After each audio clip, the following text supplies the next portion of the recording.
Bom, antes de começar, eu vou utilizar aqui essas figuras escaneadas, apesar de ter as figuras originais aqui, mas para facilitar a visualização no vídeo.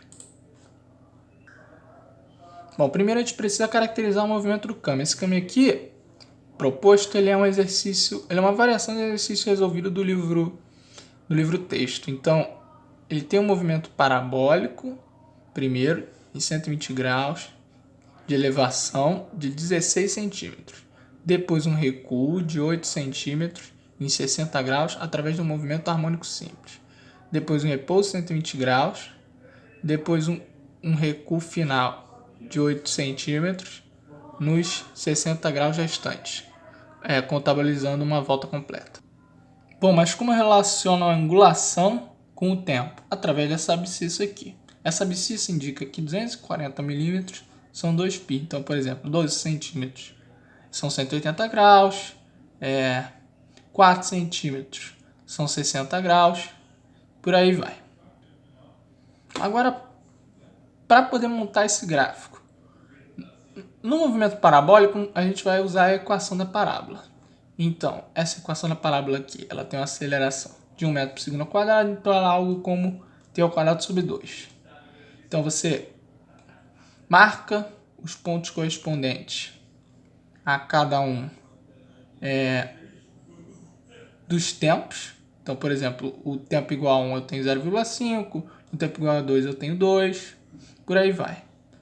Marco quantos pontos forem necessários, ligo todos eles e encontro essa curva. Essa parábola aqui, semelhante a essa, só com velocidade inicial igual a 0, velocidade inicial igual a 4, velocidade final igual a 0. O contrário dessa, né? Que tinha velocidade inicial igual a 0, velocidade final igual a 4. Então a aceleração dele é menos 1 metro por segundo ao quadrado. Então eu vou utilizar uma equação, a equação da parábola, utilizando esses parâmetros de velocidade inicial e de aceleração. Vou marcar os pontos, tantos quanto forem necessários, que eu marquei 4,5, 5, 6, por aí vai. Marco todos esses pontos aqui na parábola, ligo todos eles, e aqui eu encontro a parábola AB. Depois de eu caracterizar o movimento parabólico AB, eu vou para o movimento harmônico simples em BC. Esse eu utilizo uma semicircunferência de referência, divido ela em arcos iguais, marcando 8 pontos equidistantes. Aqui no caso eu marquei 8 pontos, mas poderiam ser tantos quanto forem necessários, podia ser menos, podia ser mais, depende de cada caso. Aqui eu marquei 8 pontos, eu traço as retas horizontais correspondentes em cada um desses pontos, marco as mesmas número de divisões aqui no tempo. Então, se eu marquei 8 divisões aqui, incluindo os extremos, eu tenho que marcar 8 aqui também, incluindo os extremos. Relaciono cada uma das retas horizontais correspondentes a esses pontos com as verticais correspondentes a esse. Então, por exemplo, o primeiro ponto aqui, essa reta horizontal eu relaciono com essa vertical. O quarto ponto, por exemplo, eu relaciono com o quarto ponto, ou seja, a reta horizontal desse ponto, a reta vertical desse ponto. Aqui no meio a gente vai ter o ponto de inflexão da MHS. Grafo todos esses pontos. Aqui no caso eu usei 6 pontos internos, mais os 2 das pontas, para caracterizar o movimento. Depois de caracterizar o MHS BC, o segmento CD é só uma reta, né, estacionária. E o MHSDE a gente vai utilizar o mesmo método de construção. É idêntico, né, ao primeiro, a curva só está transladada. Então o método de construção é o mesmo. Eu utilizei o mesmo número de marcação. Então está aí a construção do gráfico. Para a construção do kami, a gente vai utilizar a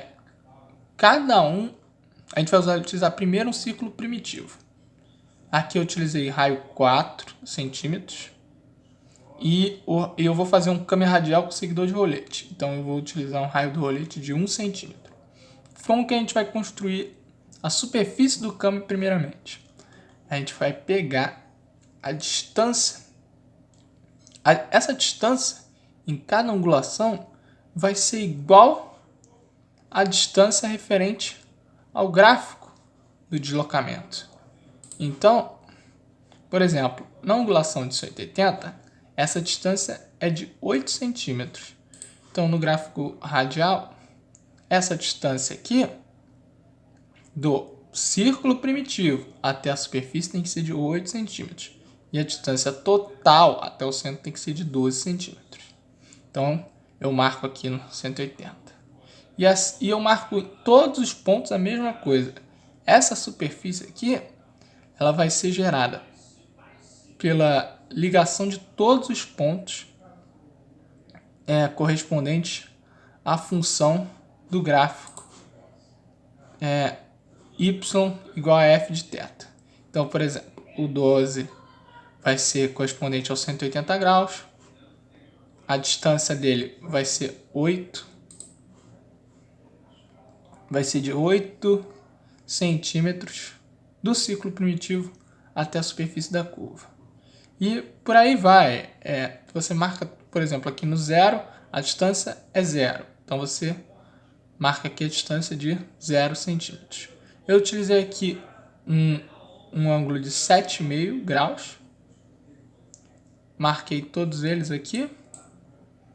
Aqui tem a parábola, aqui o MHS, aqui circunferência, aqui o outro MHS.